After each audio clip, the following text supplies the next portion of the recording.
Welcome, everybody, to Crystal, Kyle, and Friends. We got an exciting show for you today. We're going to be talking to Maxwell Frost, Democratic politician who's actually showing some backbone, actually leading, actually fighting.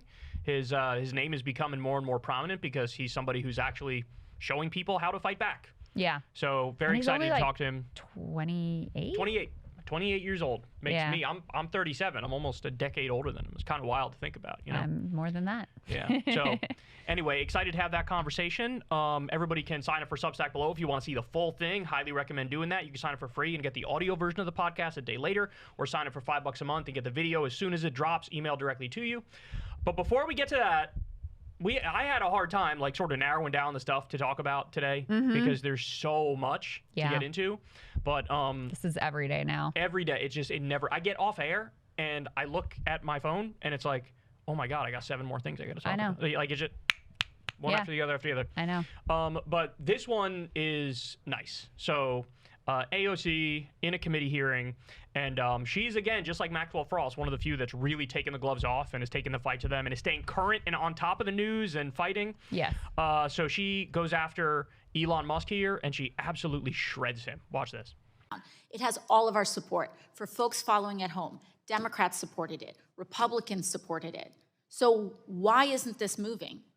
It's not because there's no substance for it. All 4 witnesses testifying today are in support of it. Republicans are in support. Democrats are in support. So what happened?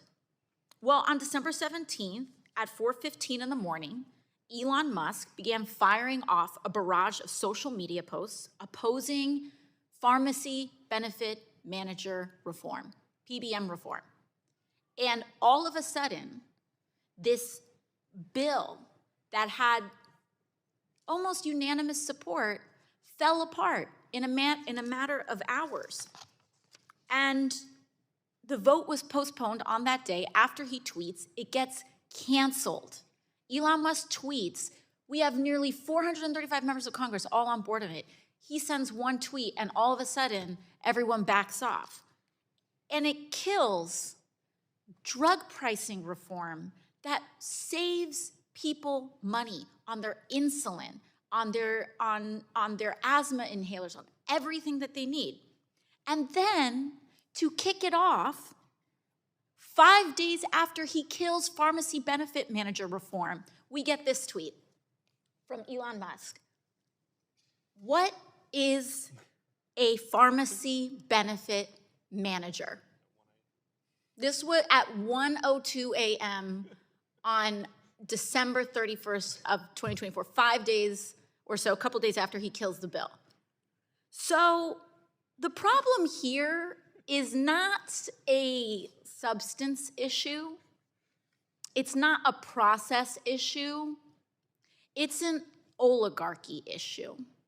It's a power issue. And this room is where the power of the people of the United States reside. Whether you're a Democrat or you're a Republican, everyone here was elected to be accountable to the people of the United States, not to be governed by tweet, but to be governed by their duly elected representation. And so we can get this done because there are more of us than there are of him.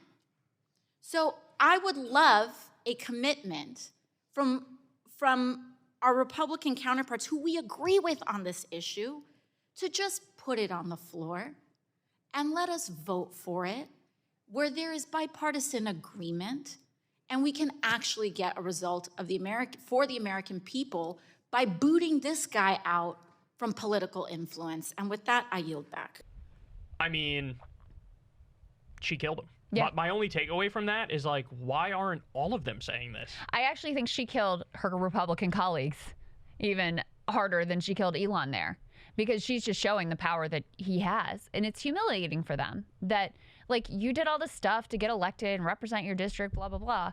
And then none of it matters because you've just completely cucked yourself to this unelected oligarch billionaire, handed him all of your power, and you're not lifting a finger to try to reclaim anything for yourself. I mean, with this budget bill that they're passing, like, it matters because of the cuts that are coming from it.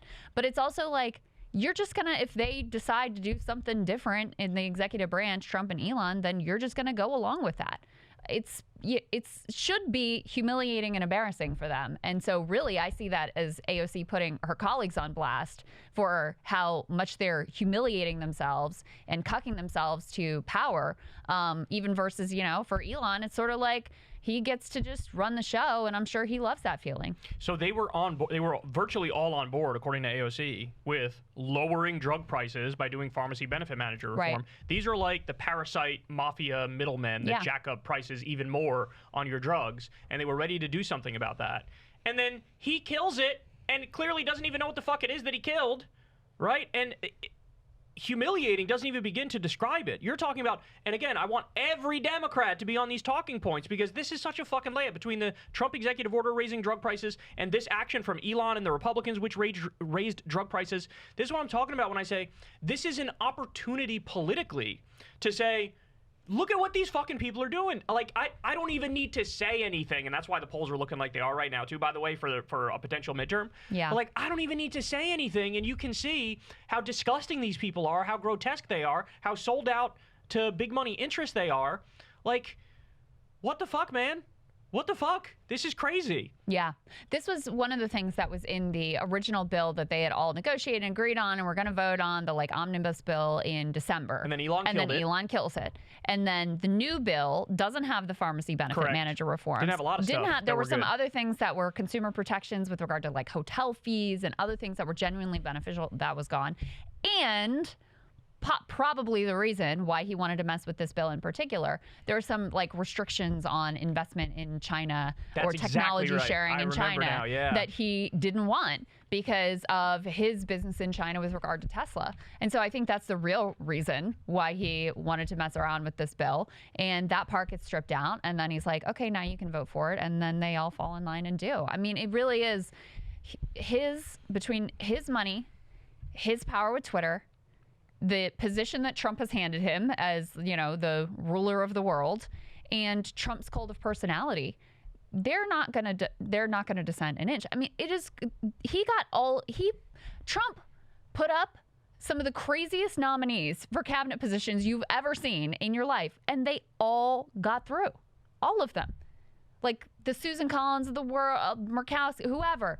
Enough people voted for every single one of them to get them across the finish line. I mean, that tells you everything, that he, and especially Elon, since Elon really runs the show at this point, they will get from these people whatever it is that they want. And one little storyline this week was, maybe the cabinet secretaries are going to push back some because they're Senate confirmed. And, Elon sends out this email, you got to send in your 5 bullet points, blah, blah, blah. And if you don't, you're fired.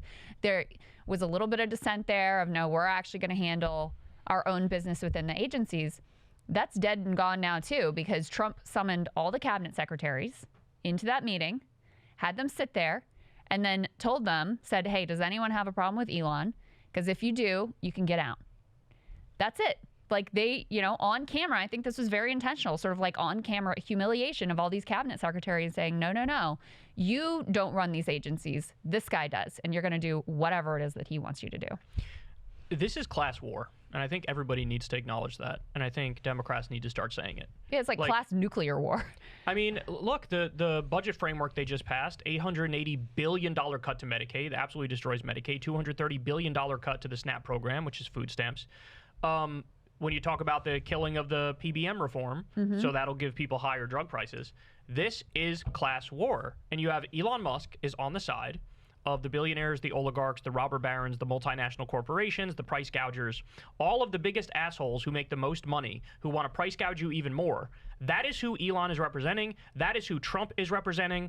And like I said, it should be the easiest fight in the world to harness the will of the American people, tell people the truth, get people rallied, get people ready to fight. I mean, we're talking about prime Mike Tyson versus a kindergartner with like how much you can kill them over this, right? But it requires the fight. And there's only a handful that really know how to do it in this moment. Yeah. Right? And AOC is demonstrating it here. Maxwell Frost has demonstrated it at times. Jasmine Crockett, same thing. So they all need to, like, we need to stop having the hierarchical thinking on the Democratic side where they go by seniority and shit like that with Jerry Connolly, the head of the Oversight Committee. It's like, you got to throw that out, bro. You got to be all about, like, hey, who actually is making the most noise, who makes the best arguments, who gets the most eyeballs on them. Like, it's time to tool up and become efficient at this shit, you know? Because this is class war. This is class war. If they have their way, poor people are going to die because they don't have access to health care. People are not going to be able to afford their drugs. Like, it's not enough. It's not enough to say, hey, 74-year-old with esophageal cancer, you lead the way on the oversight committee. It is so incredibly naked. Like the oligarch agenda. I mean, you are cutting Medicaid and food stamps to give Elon Musk and Jeff Bezos a tax cut. Insane. And everybody but Thomas Massey voted for it, and the only reason Thomas Massey did is because it didn't cut enough. They're 100%, all of them on board with it. Trump said this was one big beautiful bill. He's on board with it. It increases the spending at the Pentagon. So more money for war, $4 trillion tax cuts for the rich, and healthcare and food taken out of the mouths of babes. So the average tax cut for the top 1% is they get an extra $36,000 thereabouts. And for somebody who makes $55,000 under Trump's plans, you end up having to pay about $1,500 more in taxes. So that shows you what this is. Yeah.